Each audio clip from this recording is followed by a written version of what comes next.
Crônicas do Amanhecer, por Feijão Centro Espírita Allan Kardec de Balneário Gaivota, 22 de agosto de 2020. Beber, sim. Estudar, não, parte 01. Yara Jafeti escreveu para o jornal Estado de São Paulo que não sabemos quando a pandemia vai passar. Mas a diminuição na demanda por leitos de UTI, pelo menos em São Paulo, vem autorizando afrouxar o rigor nas regras de isolamento social. Então, shopping centers, restaurantes e bares, dentre outros, já abriram as portas. Todavia, quando a questão é a reabertura das escolas, tudo muda de figura. O sim e o não duelam freneticamente.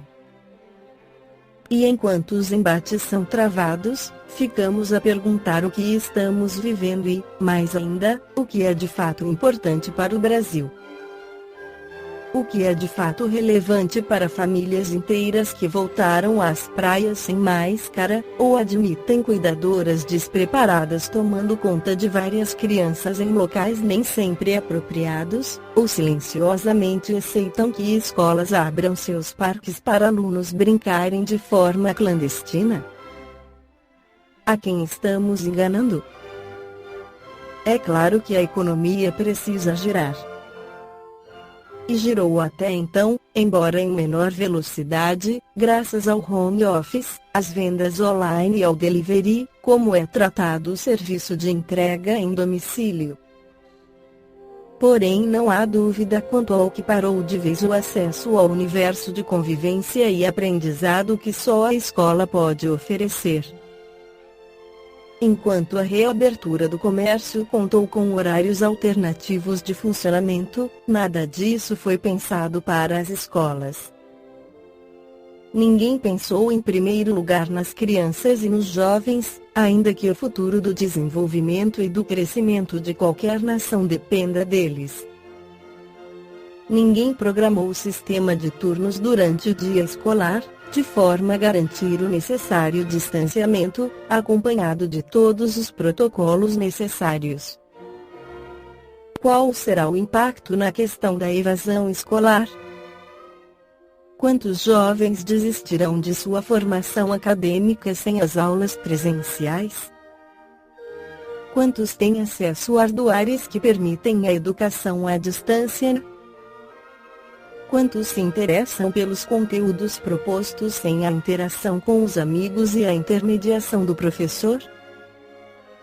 Qual o tamanho do fosso que estamos aprofundando entre os mais e os menos favorecidos?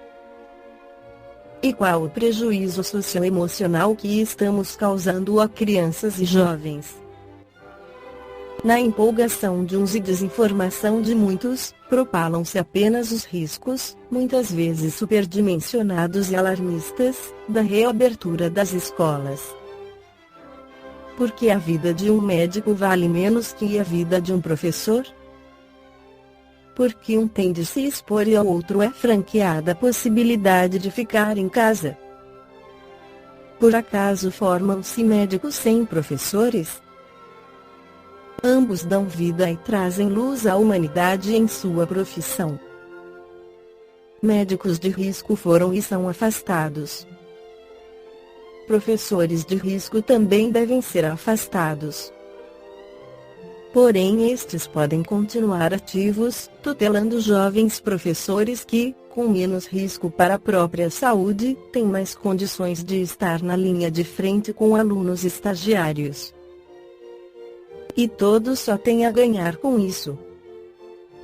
Da mesma forma que o retorno seguro às aulas presenciais significa óbvio reconhecimento da escola como centro do processo da verdadeira e duradoura retomada, seria igualmente óbvio ter um plano de ação detalhado para levar isso a efeito, o que lamentavelmente não existe, para que mestres, pais e alunos pudessem analisar e debater. Afinal, escola é um espaço privilegiado de aprender a aprender. Não há lugar mais essencial para a edificação de novos paradigmas. É ali que se formam os cidadãos críticos de que o mundo tanto precisa. É ali que se pode criar o indispensável distanciamento da desinformação que fomenta a alienação coletiva. Com o contínuo desrespeito à educação, estamos deformando, ao invés de formar e preparar a nova geração. Estamos ampliando o obscurantismo, a ignorância e o rancor num país cada vez mais desigual. Adicione-se a este triste e pandêmico cenário outras reflexões necessárias. Primeiramente, é fundamental diminuir as expectativas dos pais quanto a conteúdos programáticos que os filhos têm de ter a qualquer preço. É preciso que sejamos realistas. O ano letivo como o conhecíamos foi perdido. Provas, chamadas orais, aprovação, reprovação, vestibular não podem manter os mesmos critérios. Um ano na vida de crianças e jovens só não será perdido se contarem com o que hoje se faz imprescindível: o acolhimento. Este favorecerá seu crescimento e desenvolvimento emocional, essência da cognição significativa. É necessário que as autoridades revejam a exigência do cumprimento de 800 horas. A quem serve isso neste momento de tanto ineditismo? Nunca vivemos situação semelhante na história recente. É imperativo repensar com seriedade e planejar 2021 a partir de agora, começando por ouvir os professores. Eles têm muito a dizer sobre os alunos. A dualidade do voltar ou não às aulas presenciais será racionalmente equacionada se governo e sociedade decidirem pôr a educação no centro da discussão.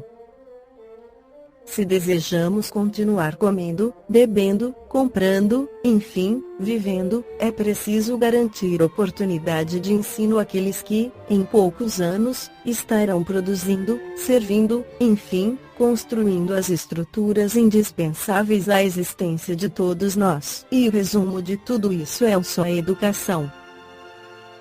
Allan Kardec, no Livro dos Espíritos, em 1857, já comentava sobre a educação, ao incluir a resposta do espírito Fênelon sobre a maneira de concaber o egoísmo que é com a educação. De todas as imperfeições humanas, o egoísmo é a mais difícil de desenraizar-se porque deriva da influência da matéria, influência de que o homem, ainda muito próximo de sua origem, não pôde libertar-se e para cujo entretenimento tudo concorre: suas leis, sua organização social, sua educação. O egoísmo se enfraquecerá à proporção que a vida moral for predominante sobre a vida material e, sobretudo, com a compreensão que o Espiritismo vos faculta, do vosso estado futuro, real e não desfigurado por ficções alegóricas. Quando, bem compreendido, se houver identificado com os costumes e as crenças, o Espiritismo transformará os hábitos, os usos, as relações sociais. O egoísmo assenta na importância da personalidade. Ora, o Espiritismo, bem compreendido, repito, mostra as coisas de tão alto que o sentimento da personalidade desaparece, de certo modo, diante da imensidade. Destruindo essa importância, ou, pelo menos, reduzindo-a às suas legítimas proporções, ele necessariamente combate o egoísmo. Allan Kardec volta a analisar o egoísmo no Evangelho segundo o Espiritismo, onde inclui uma mensagem do Espírito Emmanuel que, passadas algumas décadas, iria ser o orientador da mediunidade de Francisco Cândido Xavier. O egoísmo, chaga da humanidade, tem que desaparecer da Terra, a cujo progresso moral obsta. Ao Espiritismo está reservada a tarefa de fazê-la ascender na hierarquia dos mundos. O egoísmo é, pois, o alvo para o qual todos os verdadeiros crentes devem apontar suas armas, dirigir suas forças, sua coragem. Digo coragem, porque dela muito mais necessita cada um para vencer-se a si mesmo, do que para vencer os outros. Que cada um, portanto, empregue todos os esforços a combatê-lo em si, certo de que esse monstro devorador de todas as inteligências, esse filho do orgulho é o causador de todas as misérias do mundo terreno. E a negação da caridade, por conseguinte, o maior obstáculo à felicidade dos homens. Jesus vos deu o exemplo da caridade e Pôncio Pilatos o do egoísmo, pois, quando o primeiro, o justo, vai percorrer as santas estações do seu martírio, o outro lava as mãos, dizendo que me importa. Animou-se a dizer aos judeus: este homem é justo, porque o quereis crucificar? E, entretanto, deixa que o conduzam ao suplício. É esse antagonismo entre a caridade e o egoísmo, a invasão do coração humano por essa lepra que se deve atribuir o fato de não haver ainda o cristianismo desempenhado por completo a sua missão.